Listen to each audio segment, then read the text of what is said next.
Hey guys, today we're going to be taking a look at the Arc'teryx Granville 16-liter backpack.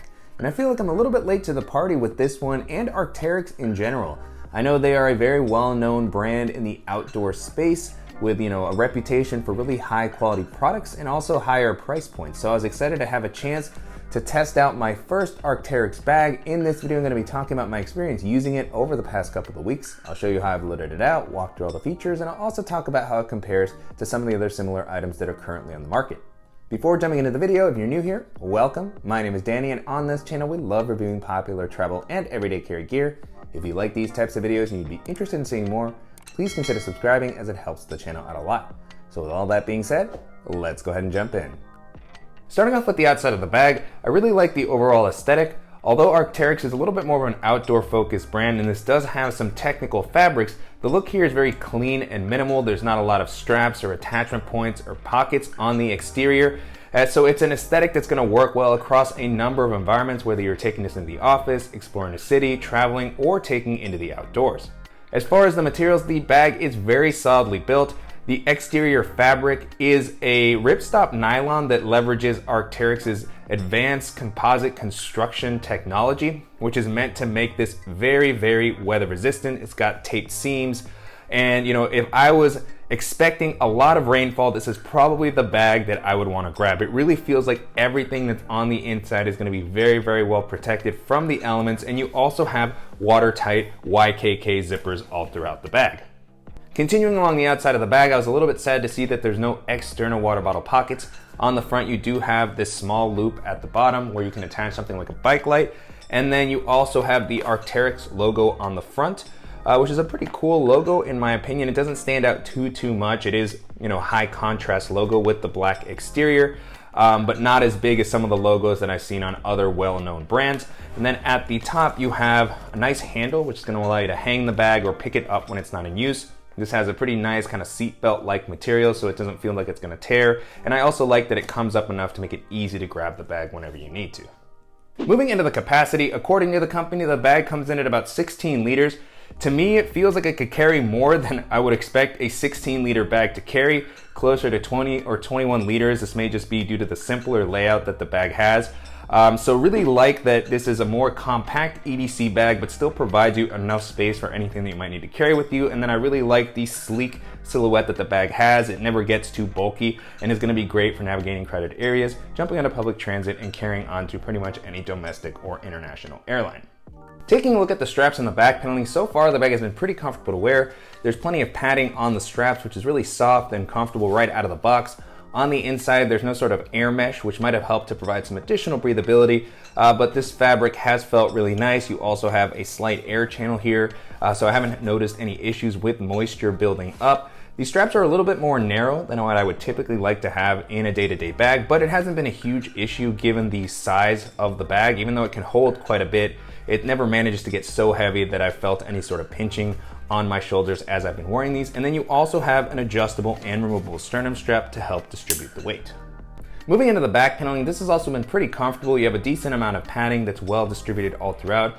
It's similar in style to the padding on the straps, though not as thick. I would have liked to have seen the same level of padding here just to give you some additional comfort.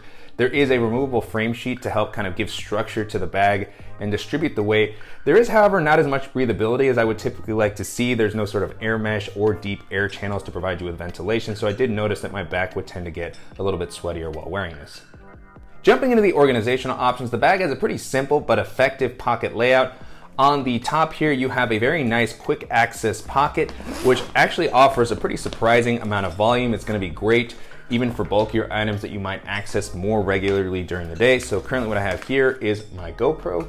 I also have a pair of sunglasses with a case. I have a lightning cable and brick to charge my phone while I'm on the go. I have my AirPods, and then I have the Peak Design mobile tripod that I've been carrying around with me recently. And then there is also a little lanyard with a plastic clip to attach something like your keys or a multi-tool. Below that, you have another quick access pocket. This one has a vertical zipper, which is going to make it great for when you want to swing the bag around and reach into this pocket without taking it all the way off. Again, well protected zippers all throughout. I really like the amount of space that's offered here. This is a little bit taller while still providing plenty of its own independent volume for anything that you want to reach during the day. So I just tossed in a bunch of different sort of knickknacks that I carry with me in this pocket. I do want to call out that it's pretty tall and there's no internal organization here, so everything that you place in this pocket is going to slide down towards the bottom. So currently what I have here is a portable battery to keep my device more charged while I'm on the go. I have some band-aids and ointments. Then I have the Tom Bin Ghost Wheel pouch, which just has a lot of these smaller dongles, chargers, and accessories that I like to carry with me. And then I also have a full-size Moleskine notebook. One small nitpick that I want to call out on both of the quick access pockets is that there is no sort of zipper garage. So the zippers themselves are highly weather resistant. They're going to keep your stuff protected, but it might have been nice to have that additional protection at the top. As you can see that there is a little bit of a gap on these pockets even when they're fully closed. And then the last area we're going to take a look at is the main compartment. So this is a top loading bag. The zippers do come down enough for you to have plenty of visibility and easily grab whatever you need to. This has a pretty simple layout, so again, I was surprised to see that it's listed at 16 liters of space with the amount of stuff that I was able to fit in here. Diving in, the first thing that I have here is the GoRuck Shadow Pocket, which has some of the bulkier accessories that I might be carrying with me on any given day. And then I have the Bellroy Tech Case, which I've been using recently. I really like the simplified layout that this has and the durability. And then I also have a packable rain jacket here for whenever I get caught in a storm. And I have my DJI Mavic Mini with its hard shell case.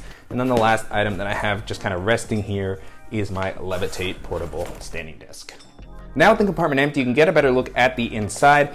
I really like how much this comes up, which allows it to handle bulkier items well. And although this isn't meant to be a travel bag, if you're a really minimal and lightweight packer, you could definitely use this for a quick trip if you wanted to toss in a packing cube, a dop kit, and maybe an extra pair of shoes.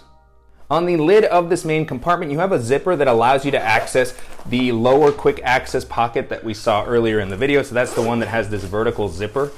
And so they share volume. It's the same pocket, but it's nice that you have the ability to access it regardless of whether you have the bag open from the top or the side. On the back of the compartment, there is a mesh zippered pocket that's going to be great for smaller items that you don't want floating down into the bottom of this main volume. And so you have a nice amount of flexibility here. So even if you have something a little bit bigger, this will kind of mold around whatever you store in this compartment. At the moment, I currently just have a deck of playing cards, and then I have a stylus and pen, and I also have my Apple Magic Mouse. And then behind that, you have a dedicated laptop sleeve that is padded, and it's also suspended off the bottom of the ground and pulled away from the side, so it really feels like it's going to keep your device protected even if you place your bag down a little bit harder. This should be able to hold up to a 15 or 16-inch laptop. Currently what I have in here is my 13-inch MacBook Pro. You can see there's plenty of leftover space here, and so pulling my device out, now with the sleeve empty, you can get a better look at the inside. No sort of fleece lining or anything like that, but it does come up a decent amount, so if you happen to have a thicker device, it should be able to fit in there comfortably. And with the amount of padding that's offered here and the fact that it's suspended off the bottom of the ground, it really feels like my device is going to be well protected wherever I'm taking this bag. Behind the laptop sleeve, you have one final slip pocket that's going to be a little bit taller and a good spot for documents, folders. You might even be able to place a tablet back there. I didn't really place anything there at the moment just because I have my laptop and I didn't want anything sort of pressing up against it. And in this area, you can also see the zipper that you can open up to remove the frame sheet if you don't want to use it. So really nice, simple layout in this main area. And I just really like the design and thoughtfulness throughout the bag. It's very well built, and if you're looking for a more compact EDC bag that's going to offer a ton of weather resistance, this is going to be a great option to take a look at. And so to wrap up, it's been a pretty good experience testing out the Arc'teryx Granville over the past couple of weeks. You can currently purchase this on the company's site or on Amazon for about $180. At least that was the price that I was able to purchase this at. It's definitely a bit of an investment. You are getting a very high quality bag with some interesting features. There are, however, going to be a lot of other great bags in this price range that may be worth considering. And so as I was testing this out, the first bag this made me think of is the Evergood CHZ22. We recently looked at the updated version of that with the breathable back panel. And that is a really solid minimalist EDC and kind of crossover backpack that can work well in the outdoors, which to me feels like the type of space that this bag is trying to occupy, and comes in at around $200, so pretty close in price. It has a similar aesthetic, simple organizational layout, a well padded and suspended laptop sleeve, a really comfortable harness system. I actually prefer the harness system on the CHZ22, but the biggest difference is gonna be the external water bottle pockets, which is a killer feature on the CHZ, and that's something that this bag doesn't have. The weather resistance on this bag is gonna be a little bit better than the CHZ, but if you want something with this type of an aesthetic that has external water bottle pockets, and that's gonna be a fantastic option to check out. The next bag this made me think of is the Matador Beast 28, which is a really solid kind of hiking and packable backpack. It's very lightweight, offers some excellent weather resistance. It's got a pretty comfortable harness system considering that it is meant to be a little bit more packable. That one's not gonna be as robust as this bag here necessarily. The weather resistance might not be quite as strong, and one of the bigger differences is that it doesn't include a laptop sleeve like this one has, but it is a very solid hiking backpack. I've used it on many trips. It's actually able to pack pretty flat, or you can, kind of bundle it up. It actually is able to fold in a really interesting manner. It's very comfortable. It has attachment points on the exterior for, gear that's a little bit more outdoor focused, like hiking poles you can clip things on with carabiners. So a really nice kind of outdoor bag. It's a little bit more lightweight, and if you're looking for a packable, comfortable bag that's gonna work well in a variety of environments, that's gonna be a great option to take a look at. Another bag this made me think of is the Air City Pack, which is a really versatile kind of tech and everyday carry bag. It's gonna be a great option for taking into the office as well. It's a little less minimal than this as far as pocketing. It has a lot of organization for anything that you might need to carry with you, a well padded and suspended laptop sleeve, a really comfortable harness system. I'm a big fan of the updates that Air made on that bag. It's got a side handle, external water bottle pocket. So, just a really solid all-around bag, and if you're looking for something that is gonna give you some additional organization, some more breathability, and just some more protection for all of your gadgets, and that's gonna be a good option to consider. And then the last option that I'll mention here is the Fjallraven Raven 20. Fjallraven is another great brand in the outdoor space. I've looked at many of their bags on the channel. The Raven 20 is one of their kind of more hidden gems in my opinion. At 20 liters, it's a pretty compact bag like this one, but it can hold quite a bit of stuff. It has a great organizational layout. It's got more pockets than this if you prefer to have some more flexibility. For organizing everything, it has external pockets where you can hold your water bottle or an umbrella. It's really just well built. It has a different aesthetic. This one's got kind of that shiny minimalist exterior. That one's got more of an old school outdoorsy vibe. So, it's a nice alternative if you're looking for a bag in this size range that's meant for the outdoors, but just has a different aesthetic. That one has also been recently updated with a more breathable back panel. So just a great all-around bag. It's also going to come in at a slightly lower price point. So if you're looking to save a little bit of money and you want a versatile bag, that's going to be a great option to consider. With that being said, the Arc'teryx Granville holds up really well against all those options, and if you're looking for a durable, minimalist, everyday carry bag that's gonna offer excellent weather resistance, then this is gonna be a great option to consider. And I'm definitely curious to hear what you all think of the Granville backpack and how it compares to some of the other great EDC bags that are currently on the market today. And if there are any similar options that you think I should check out, as always, please let me know in the comments. And I want to thank you for watching and supporting the channel. If you enjoyed this video, please give us a like. And if you haven't already, make sure to subscribe so you don't miss any upcoming videos, and we'll see you in the next one.